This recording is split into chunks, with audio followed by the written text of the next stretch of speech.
Hey my family, it's your girl Tina. Welcome back to the channel for another video. In today's video, you all, I want to share my makes for the month of November for my crafty dares.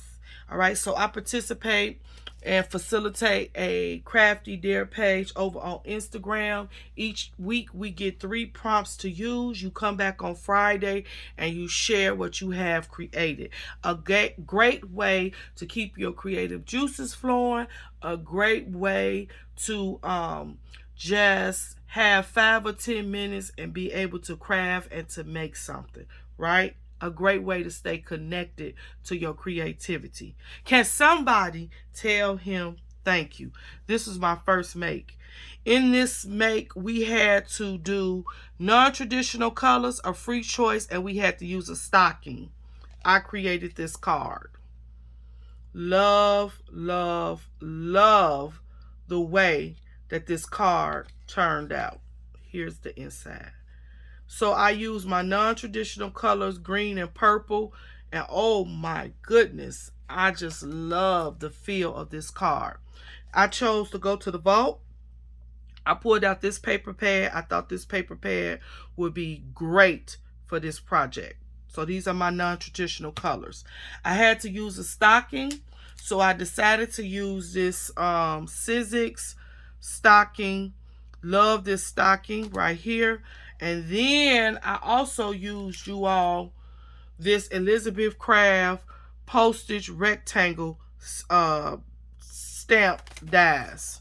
This is still available on in her shop if you are interested. This is a beautiful set to have. All right, so I just did a matting, right? And then I went in with my powder puff chalk inks. Love these, right? And inked up my edges. Beautiful. Let's talk about one technique that I want to bring out in this project, and that's the cheesecloth. So somebody might be saying, where did she get purple cheesecloth? I took this white cheesecloth. I damped it just a little bit, slightly. I went in with my Very Berry powder chalk, and I let it turn the first shade of purple. Then I went in, you all, with this Seedless Preserves Distress Stain, and I let it saturate and I let it dry. I love the richness of that color. Non-traditional colors for a Christmas card. Very simple. 3 sets of mats, my cheesecloth, and then my 2 stockings. I put some of these clear green bubble enamels on the top, and it gave it the perfect touch. This was my first make. What do you think? Love this green and purple combination. All right, that was my first creation. My second creation, we had to have some type of embossing or texture, a mug, and a snowman. You all, I was so surprised that I did not have a lot of snowman tools to create with in my craft space. However, that's all right. I did come up with one, right? I think I had 2, this one and another one. So this is a Snowman number 7. This is by Basic Gray Sizzix. We know Basic Gray is not around anymore. However, you might could still find this snowman. He's a cute snowman. Very, very cute. I like him. All right. So we had to use texture. And let me show you where my texture is. These flocking dots on the paper. I went to the vault. I got this paper pad by Craft out. This was gifted to me by Master Teacher Sandra. Hey Sandra, if you're watching, I miss her so much. Talking to her, laughing with her. And so I had fun playing with this paper pad that she had gifted me many years ago. This has flocking on it. The texture is outrageous. I love it. the color combination just makes me happy. It's very different and I like it. So that's my texture part, of this project. I use Tim's snarky um, comments, sentiment, books, phrases, right? And then I used 2 small snowflakes that I had in my stash already cut out. And then this mug came from this die set that I showed you all once before. And it's called Hot Cocoa Set. Who is this by?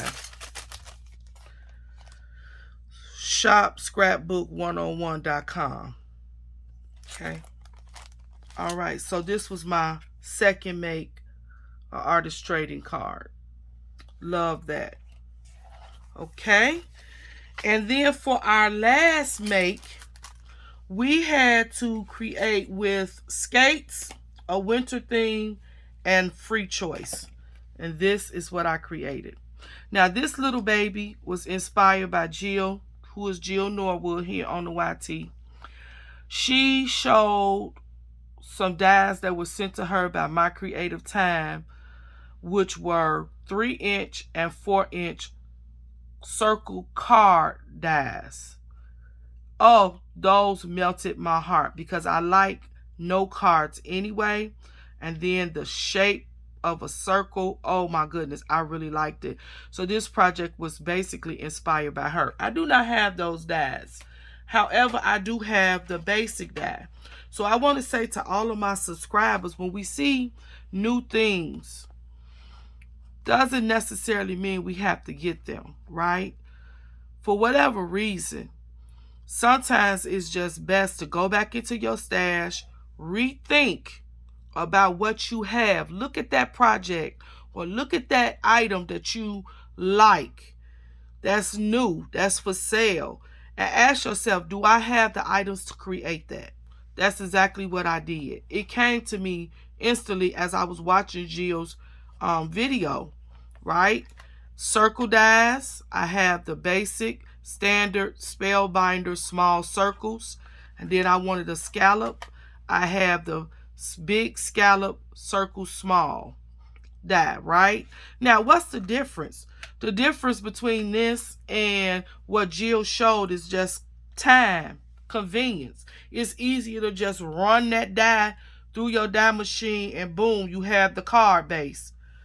On this, you have to do a little bit more steps. You got to tape down. You got to fold the card stock. Make sure you position the die a little bit above so that it doesn't cut all the way out, but it gives you that fold, right? So just a few more steps. However, I still got the same results, and I love it. I love it, love it, love it. So to my newbies, to people that's trying to save, to people that perhaps, just don't have the funds, but you want that same project, think about what you already have in your stash. Always, I encourage people, always have basic shapes when it comes to die cutting because you can always do so many things to it. Let's talk about my skate. I had this skate die in my stash for over, oh my goodness, about 8 or 9 years. I bought this at Archivers, the Archivers store when they were open, and I would go there to shop and get different items, and this was one of the things that was there. Amy's Design. This does not have a year on it. However, this is the website that you could visit. And let me take it out because it might have a glare. So let's take this out. This is the website you could visit to see if it's still available. All right, but this is the die that I use for my skates. And I love the way that it came out. Once again, I was in that vault for this little jewel paper pad right here. I love this paper pad. When I first saw it, my heart skipped a beat. Why? Because of all of the black. I like Christmas paper that has black in it. I don't know why I like it, but I do. I know black is not a traditional color for Christmas, but I just love that touch of black when we're dealing with Christmas paper. So this was in my vault. I only had one stack of this. I could never find it again. So I used it sparingly. I thought this would be perfect. And I love the way that this card turned out. And then I hit it with some word stickers that I had. Winter Wonderland. I love it. All right, so you all, these are my 3 makes for November's Crafty Dares. If you're interested in joining Crafty Dares, the only requirement is that you have an active Instagram page, which means you have been posting regularly for the last 2 months over on your page. If you want to come and your page is Crafty and join us, then send me a DM over on Instagram. All right, you all, till next time, stay blessed, be encouraged, and keep creating. I'll see you all on the next video. Tell me which one you like the best. I think you know which is my favorite, but I'll let you put it down in the comments. Love y'all.